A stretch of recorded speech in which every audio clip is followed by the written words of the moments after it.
So thanks for the kind introduction. So I'm Carlos Bernados, and I have the pleasure of being the last one of the first day, and we are already late. So I'll try to make it brief, although I have some slides to show. And also for a change in this presentation, although it's from iJOIN, you will not see the iJOIN architecture picture. So that's news, and you will not see any equations. So that's also something new. So the presentation is going to be about mobility management, which is one of the topics that we have addressed in Work Package 4 in iJOIN.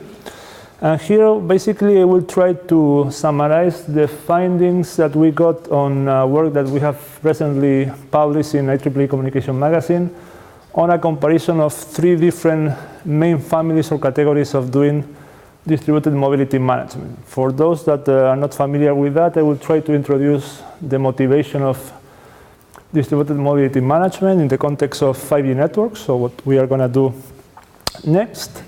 Then I will briefly go through these 3 families of solutions for distributed mobility management, from the one that is kind of the legacy one, what is currently being done but moving to a distributed way, to an alternative way of doing mobility management based on routing, and then the SDN one, which is the one we have used or we have adopted in iJOIN, and what is the one that we call the 5G one, because it's the one we foresee will be kind of adopted in future networks. And then I will briefly present some evaluation results that we got from the implementation of the 3 solutions and a comparison of them before finalizing with some conclusions. So mobility management in 5G. Very briefly, well, we have seen this figure, not today, or maybe today once, but many times before, I guess. What is 5G? It's not clear definition what 5G will be, but we all can agree that it will be the network that will have to tackle or cope with all the traffic increase that is forecast, that is expected in the next years. And for that, there are 3 major trends or 3 major changes that are expected to be there in order to address this traffic increase. First, we will have to improve the access, the wireless access. So this is something that we've been doing in different projects, and we have talked today about that. We will have to increase the density of the access with more cells, denser environment. This something that Crowd project is doing. iJOIN is also looking at that. And that will involve basically also the need for smarter and cheaper network management tools or mechanisms. This is something also that iJOIN has been addressing. And also something that is also a trend is to make the network flat, the topology or the architecture flat, in order to avoid overloading the core of the network as we suffer from today. So in all this 5G environment, mobility is of course something critical. We have to provide mobility to the users. By 5G, one of the characteristics of 5G is expected that we'll have to serve the same network, different services, different kind of users, heterogeneity. So mobility will be a service or a service provided to the users, to the applications, but maybe not to all of them, or not maybe in the same flavor. And this is something that this distributed mobility management architecture will make easier to be done, as we will see later. So another way of presenting what I just discussed, 3 main pillars where we can work towards the 5G from the point of view of operators and vendors, enhance the radio access, make the network smarter and more efficient and cheaper, and flat the network architecture. And this is where DMM, distributed mobility management, comes into the picture. It's a paradigm, it's a new way of trying to make the network flatter and to make the mobility architecture or the mobility management closer to the final user. So, why DMM? Classical mobility architectures are centralized, the one that we have today, our mobile phones connected to a 3G LTE network. Our IP anchor, our traffic goes always through the P gateway, which is a centralized entity in the network. All the mobility protocols that we have today, mobile IP, V6, V4, proximal IPv6, GTP, which is the one that 3GPP uses mainly, are centralized. And this makes all the traffic traverse this central entity, this mobility anchor, even if the traffic is between two peers that are in the same room, or even if it's for traffic that the mobile operator maybe doesn't care so much, it's not critical, it has to go through the core of the mobile operator. In addition to this, mobility today is a black or white approach. It's provided or not provided. Actually, it's always provided for all the traffic. And this is not very efficient. As we discussed before, 5G networks are expected to cope with heterogeneous traffic, IoT, video, web, and not all the services may require mobility. For example, IoT may not require mobility support. It is something that is not going to move. So this is something also that we wanted to address.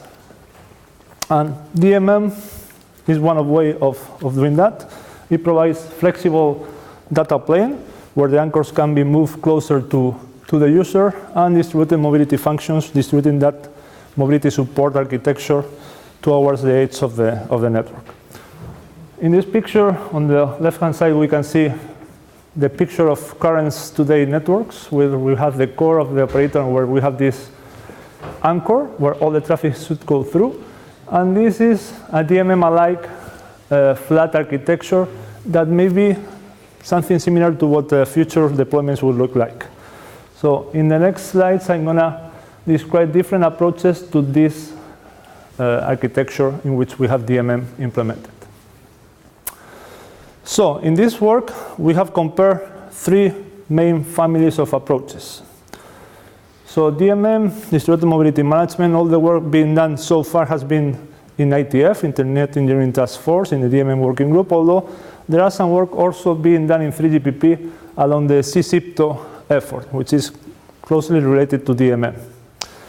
We can identify like three main DMM approaches. One is, as I mentioned before, mobile IP based. So we take existing approaches and we try to make work in a distributed way. So that will be the legacy solution. Another approach that is being discussed or has been discussed is to make DMM by using routing. So it's something that has been discussed many times in the past, doing mobility with routing. And we will see a solution on the problems it may introduce. And then the latest one is this SDN approach, following the trend of virtualization, splitting the control and data plane. So this is the catchy solution, the 5G solution, the iJOIN solution also in this project. And we next analyze each of them. So for all the solutions, some terminology. We call mobility enabled access router DMM gateway in all the solutions, just for reusing the same terminology. And in our solutions, this DMM gateway has a unique pool of IPv6 addresses. We consider IPv6. And those prefixes are delegated to the mobile nodes that attach to these gateways. While the mobile node is attached to the DMM gateway, regular routing is used, no additional functionality is required. And then when we move from one gateway, distributed DMM gateway to another one, there may be some kind of redirection or tunneling involved, depending on the solution that we use. Then we can start with the first one, which is mobile IP based. In this case, it's proximal IPv6 based. All the three solutions that we described here have been implemented by us, and in some cases we have even developed the conceptual solution. For example, this solution was developed in a previous project, in a medieval project, and it's a solution that we developed. The routing solution, we took the principles of the solution and we made a practical implementation filling the gaps of the details that were missing in the discussions. And the SDN, as I introduced, is the iJOIN solution. So for the PMIP, it's based on proximal IP. It basically takes that protocol that is, for those familiar with 3GPP, is very similar to GTP. It's the same concept, but using mobile IP. It's a partially distributed protocol in the sense that the data plane is completely distributed, but the control plane is still centralized. And the entity that takes care of centralizing this information is called Control Mobility Database. And in this case, for the solution to work, we only require the support on the DMM gateways, in addition to the CMD, the Control Mobility Database, of course, which is the control plane entity. Here I will go very fast. I don't want to really go into all the details of the signaling, but I think it's also good to have a brief overview how it works. So when we have the attachment of a mobile node to this network, where we see here 2 gateways and 1 control entity, the guy sends some IPv6 signaling without going into the detail. That just serves the purpose of saying, I'm here, please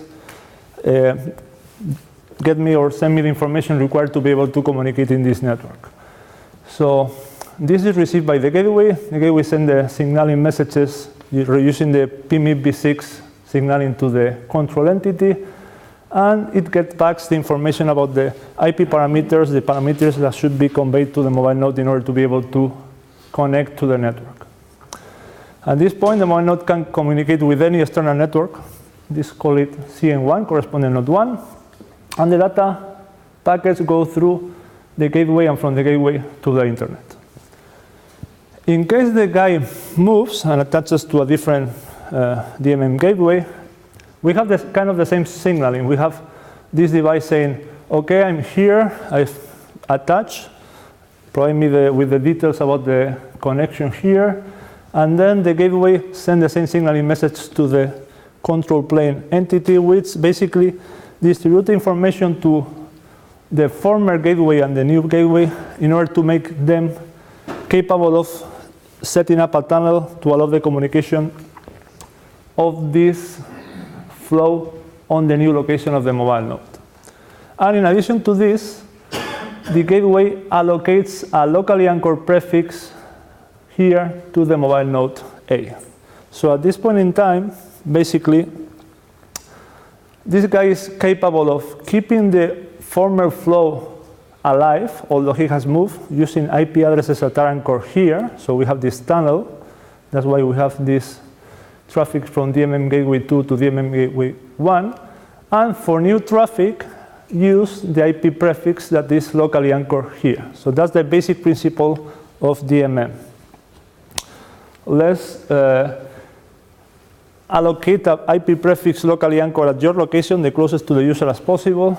And then if you move, you ensure that the prefix is still reachable, and you allocate a new one for new communications. The idea is that this flow, sooner or later, will be done, will expire, and you will only need this IP address, and you will use the optimal path. This is the first solution, the legacy one. Then another solution is based on using routing. The idea is very simple in this case. It's fully distributed. You have one single IP address, and you make the routing follow where you are. This has been discussed. Operators or, well, some not operators, some vendors are trying to discuss this solution. Then try to not sleep. And well, in our case, we just took BGP as routing protocol to be used. In this case, we have not involved in the solution the gateways, of course, and the BGP routers that may be in between in the network domain where the mobile node may move. So the solution is very simple. We have the attachment of the guy here on the authentication, the signaling that is sent to attach to the network. The gateway obtains a name that allows, by querying the DNS, to obtain the IP address that this guy has to use. And then it will use that address to advertise the route of this address towards the DMM gateway. So basically, we'll say that this address is reachable via DMM gateway 1. And in this case, the traffic will go through CN1 via the current location of the mobile node. If the guy moves, the new guy will use that information on the attachment phase to find out the IP address that this guy was using, and then it will update the routing in the network, so the traffic will be able to reach the new location of the device. So here we have all the traffic to the new attachment location. Very simple solution, conceptually. And then we get into the SDN-based, which is the solution being developed within iJOIN. In iJOIN, we have developed actually more than one SDN solution with small modifications depending on the use case. Here I'm going to present one of them, although the others are very similar. So this solution allows for service differentiation in the sense that we support more than one anchor at the same time, so we can have different anchors, different gateways for different services. You may want to have some traffic going through one anchor, some traffic going through a different anchor because of load balancing, because of the kind of network that the traffic requires to access, different reasons. The solution is also partially distributed in the sense that we have a controller, SDN controller in this case, which takes care of the control plane, and the data plane is fully distributed. So let's take a look at how the solution looks like. We have, again, the mobile node, gateways, and the network controller. If the guy attaches, again as before, with this IP6 signaling message, that message will arrive to the SDN controller, and the SDN controller will decide the prefixes that the guy is going to use, the anchors that the guy is going to use based on policies. We don't go into these details, and we'll already configure using, in this case, OpenFlow, which is one SDN southbound protocol used to configure the routers or the switches. We'll already configure all the network to make those flows or those prefixes routable within the network. And then it will inform the guy about the prefixes that it can use, and then traffic will go through the network via the pre-computed and pre-configured paths using SDN. If the guy moves, similar approach. It will signal the attachment. That signaling will be received by the controller. The controller will recompute the paths and send that information using OpenFlow to the network. And then the traffic from that point of view, or from that point on, sorry, will follow the new path. So very simple approach. This is the generic idea, focusing only on mobility part in iJOIN.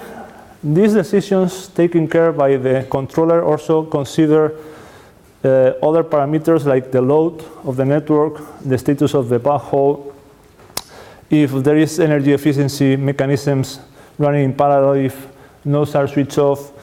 It takes that into consideration when computing the paths, all these details that I'm skipping here for the sake of time. So these are the three main categories or families of solutions for DMM right now, the main ones. And then we got into the evaluation. So basically we implemented the three of them. One of them actually was already implemented by this medieval project and is open source available here on this platform. For the three solutions, we had a setup very similar in terms of size to be able to evaluate in the same conditions. So basically, here is the PMIP6 base. We have three DMM gateways, some transport network in between, correspondent node, and the controller, the control database. The routing, similar size, BGP routers here, and the DNS server. And for the SDN, we have three gateways, different switches here, and the controller. The access is based on Wi-Fi networks, and all the software has been developed on Linux. And as I mentioned before, there is already some code available as open source, and the one that we use for SDN, for the iJOIN solution that is going to be shown in the Mobile World Congress next week, will be also released as open source on the same page sooner, probably by the audit of the iJOIN. We will have the source code available there. So I'm not going to go into all the details about the evaluation that we perform. One thing that we measure is the handover latency. So, okay, you are moving devices. What is the time required to actually make the traffic still be reachable? What is the interruption that each of the solutions impose in the IP traffic? So for that, we measure three things.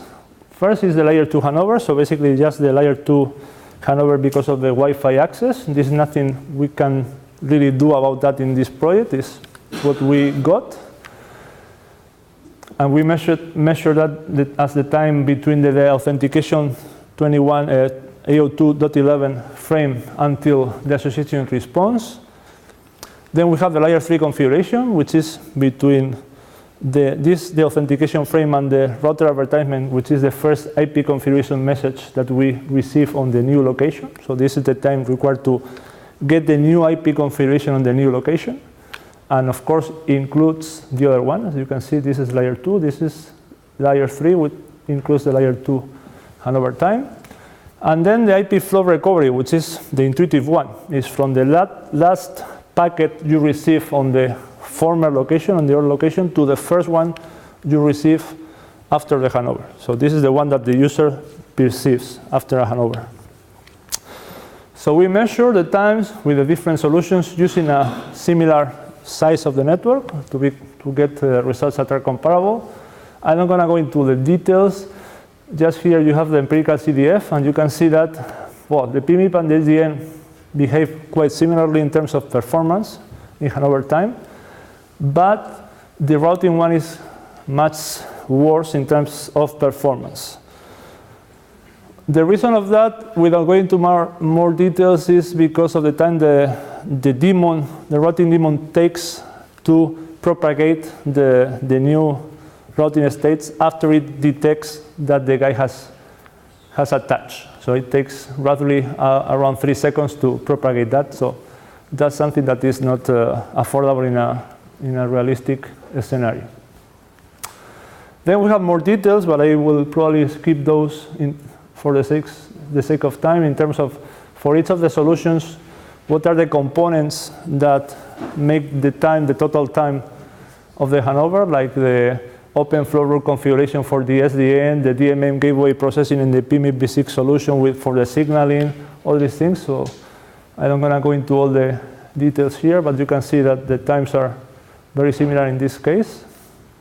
And then we can just jump into the conclusions. So the objective of this work were to evaluate different ways of doing a DMM solution and evaluate and compare how they behave, how they perform. Also with the first goal of seeing whether they were feasible or not at the first place. And we saw that they are feasible, although some of them have some performance problems. We developed 3 solutions. One was already implemented and designed by Medieval Project. The routing, the ideas were not contributed by us. We just took those rough ideas and put the missing details.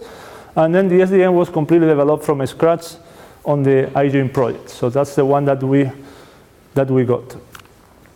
We developed the experimental evaluation, and we could prove that both the PMIP v6 base and the SDN base provided a reasonable performance. And given the current trend on virtualization stuff, we believe that the SDN base will be the solution to follow up. And this is the one that, as I mentioned before, we have adopted in the iJOIN project. So we are cool. So with that, I finished my presentation, I hope, in time. Perfect. Thank you very much. Are there any questions? Yeah, 2 questions. So one, it looks like the SDN-based offers more than the other two, in that you have, let's say, this, you can have service segregation, so why the first two don't? Right. With this, feature-wise, is getting more. You have more. yeah, feature-wise is definitely more interesting. Not only because of that I agree. You could also think of ways of doing that with the PMIP v6 base, but also in terms of getting and using all the information of the network real time, like the status, the load, all these things, all these policies, all the intelligence that you can put into the mobility solution is much more. And if you have measured from PMIP, so this is from the router is kind of heavy protocols installed. Yeah. From performance point of view. So if you measure the time, so the latency, but I think from the router, let's say, performances, this is quite heavy. Yeah, and actually this is something that we are trying to measure. We have doing a follow-up work on this with more performance figures, and this is something that we are trying to measure. It's not that simple to measure that, because it depends on the hardware, depends on the implementation, but we want to have a rough idea of the difference also in terms of the computation on the load on the devices, although that's trickier to compare because the implementation of the SDN is based on Python, the other one is done in C, so it's not that simple to compare. But we are also working on that. Okay. How do you do realize any packet forwarding in the SDN-based resolution? Maybe you This, yeah, I skipped those details. We have like two or three solutions. That one is based on VLAN. So we have we have a network with switches, and we have different VLANs for the different paths pre-configured in advance. And what we play is with the VLAN tag on the forwarding. We compute the VLAN, so the network controller knows, okay, this is the ingress point, this is the egress, this is the path I want to follow, and compute the VLAN.